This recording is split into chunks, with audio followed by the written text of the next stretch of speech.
Hello and welcome to the TCG channel. I'm Marlon, the host. As usual, for those who are new to the channel, I am German, so I have a very strong German accent. Just in case you haven't noticed, but this is how it is. This is the recap and also the deck profile of the 2022 European Championship. This is the deck I played, this is the deck I talked with a lot of people about at the event itself, because it's quite extraordinary, because it's not like Matter, it's quite mindfuck, but well. I will not show you the combos, not because I don't want to, just because they are not really existing. There are quite some combo pieces, you can do funny stuff with it, but it's not like you play one card and that gets to another, to another, to another, to another, to another, like a straight line. It is almost like, I would say, how to describe it? I mean, like, it's just madness. So, we get straight into it. How does the event go? Could have gone better. I mean, like, I didn't top, so that's it. But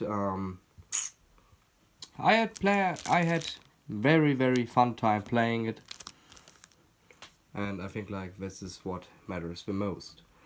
So first off, we have the Chaos Imperator, the Dragon of Armageddon. This one is a combo piece that will be even more nice if we get the Bisted cards. I'm really looking forward to it, getting these.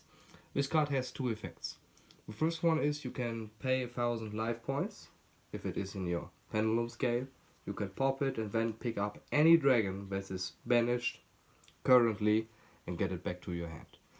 I will show you later what kind of dragons we're playing right now, and later, I mean like in a couple of months, we get the Bisted. This deck will even get crazier, and this card is one main combo piece of it. The second effect is you can special summon him from hand or extra deck, so this is quite nice, by banishing Light and Darkness monster, and then you can pay half of your life points and just wipe your opponent's board. I mean, like, you have to have same cards numbers as your opponent to wipe the whole board, but technically if you have some trouble getting over a window or stuff like that, you can just put it away. Next up is Levianeer. Levianeer is one of the funniest cards in this deck because you can chain block with it. It has 3 effects, depends on what you're banishing. If it's all light, you can special summon from a grave. If it's all dark, you can rip 1 card from your opponent's hand. And if it's light and dark, you can destroy 2 cards non-target on the field. And I mean, like, you know, I play Thunder Dragons, so Thunder Dragons tend to trigger if you banish them. Necrophase does as well, and Valkyrie also. So chain block 1, 2, 3, 4, and then you just can pop things. The funniest player I had was against a Splite player. He has Toad and the or always forget this name, but the Link 2 that can revive the Toad, and just popped both of them in an instant because he cannot respond to Levianeer. At least not directly. So, next up is Black Luster Soldier. Also good card against Blight. I mean, like, you can just run over the Toad or run over the Elf and then run over the Toad because of the 2 attacks, or if the opponent plays Winder, you can just banish it, and I mean, like, this is a searchable target like the other 2 with Chaos base, so quite nice. Chaos Creator is a card I would play 2 of always. The other ones, I don't care, but this one should be able to reshuffle itself, just you can keep going and going and going. Special summon, select 3 banished. It doesn't have to be your banished cards, by the way. It doesn't have to. You can also pick one from the opponent banished to special summon it to your field. So that's not even that bad. And if you're playing, or you haven't opened that well, but you can summon him, but you only have with his summon 2 banished cards. And you can, if your opponent plays something banished, you can reshuffle that as well, just to special summon your card again. That works. Then 2 Chaos Valkyria. This is like the Light and Darkness Dragon. These I will show next. But it can be special summoned by banishing either light or dark. So that's quite nice. Doesn't matter what you have in the grave, as long as there is something you can special summon this card. And if it's banished itself, you can mill any card you want. I mean, like, it has to be light or darkness, but I mean, like, who gives a fuck? but you cannot use it for the rest of the round. Typical target for this would be fairy tales, no. Then one Collop Serpent, and the counterpart. This one banishes light, this one banishes dark. If this goes, he's searched. If he goes, he's searched. I mean, like, what am I gonna talk? The Nemesis is an engine I've really struggled with playing, but I mean, like, they are nice, just nice.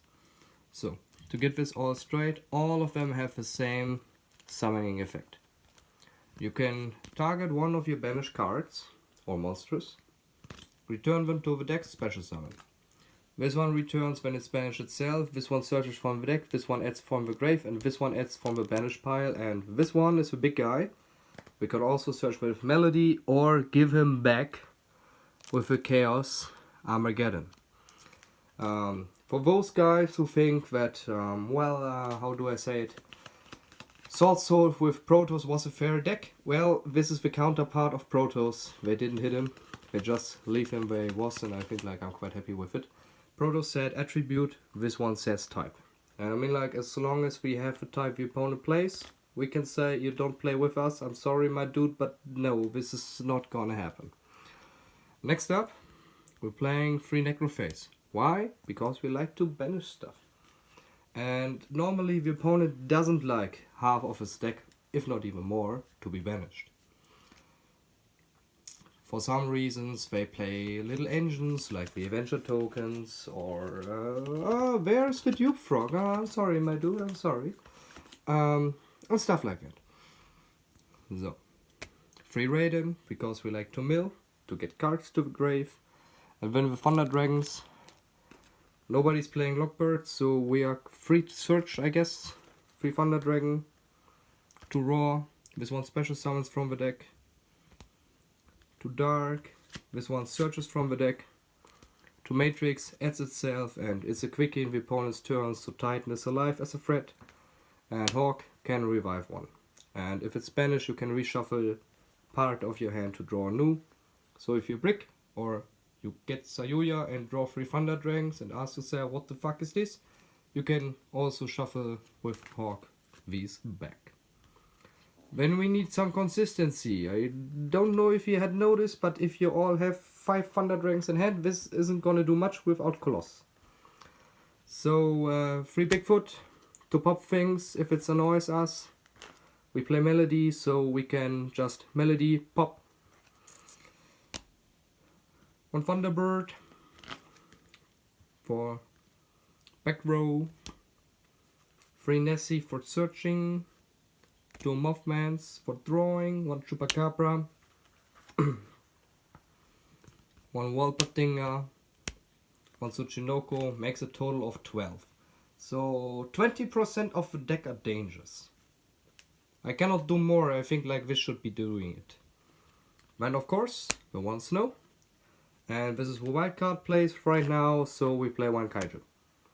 Should have played Spell Canceller instead in the tournament, but I decided for the Kaiju, so I played the Kaiju, but I really should have played Spell Canceller.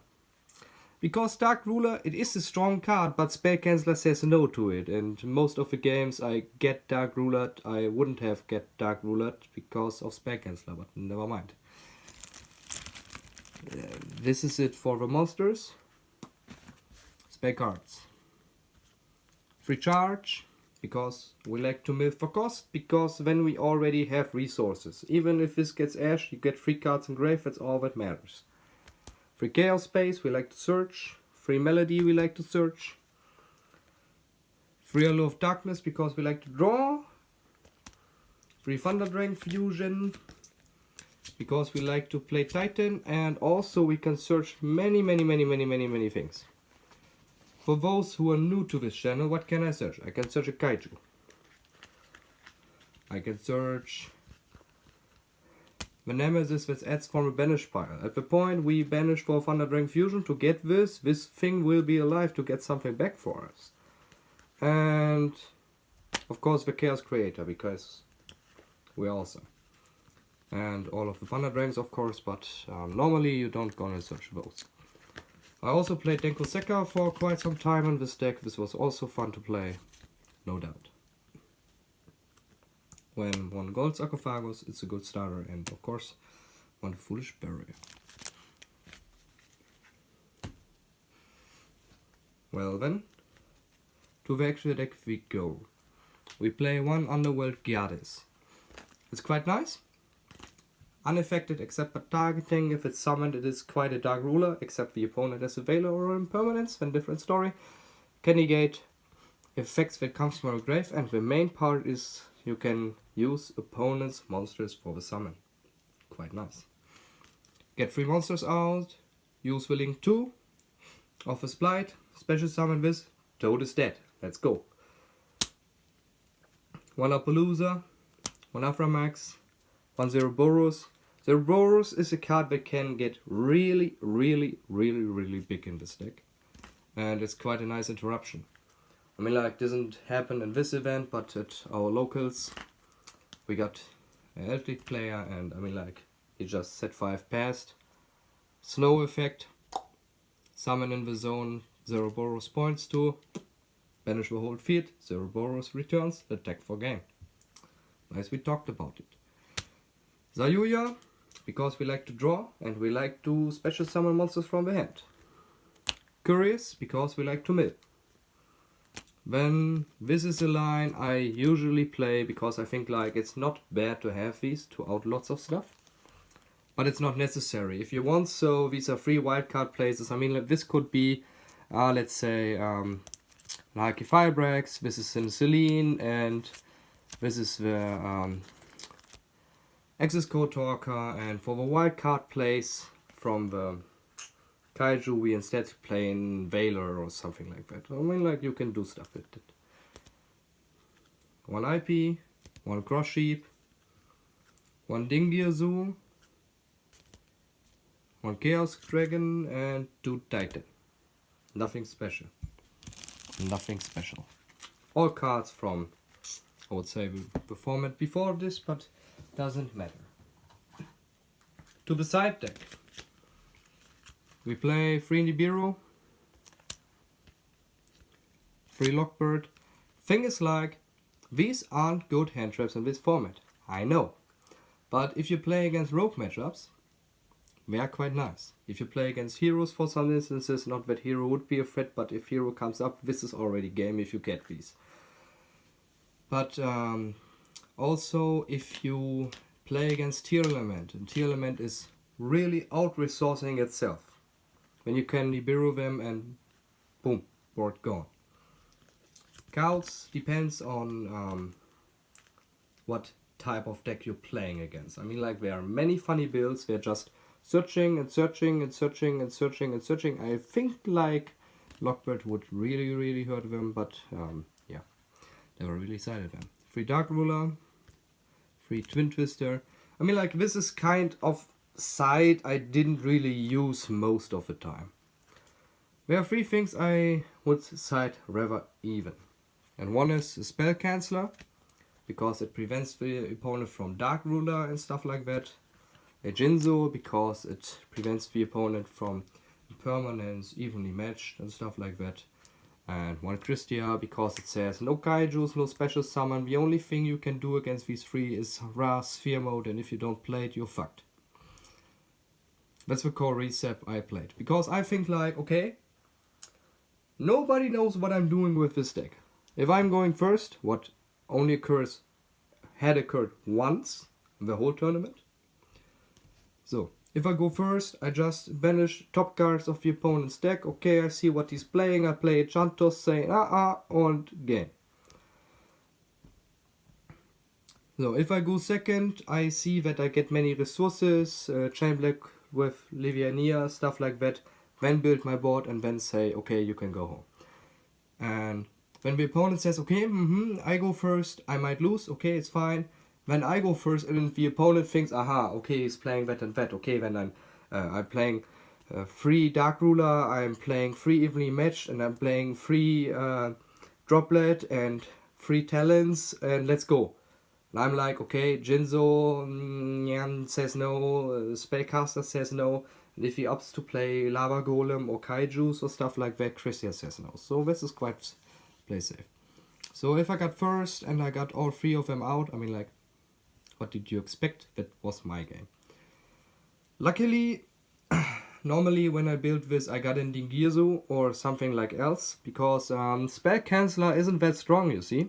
You can just run him over, so you need an Dingirzu or an Ephramex to protect him that he doesn't get destroyed that easily. I mean like Jinzo is with 2-4 quite big, and Christia with 2-8, it's more than enough. So, anything else to say? For the German guys who are watching this as well, I will do this again in German for you guys, of course. And for all the other guys who saw me at the tournament and enjoyed the play and stuff like that, if you're ever tired of meta, join my channel. I will upload stuff like this. Not all the time, but if I upload something, it will be something like this. Just crazy ideas, fun builds, but they're not to be underestimated. Yeah. That said, I hope you have a great weekend, and see you at the next European Championship.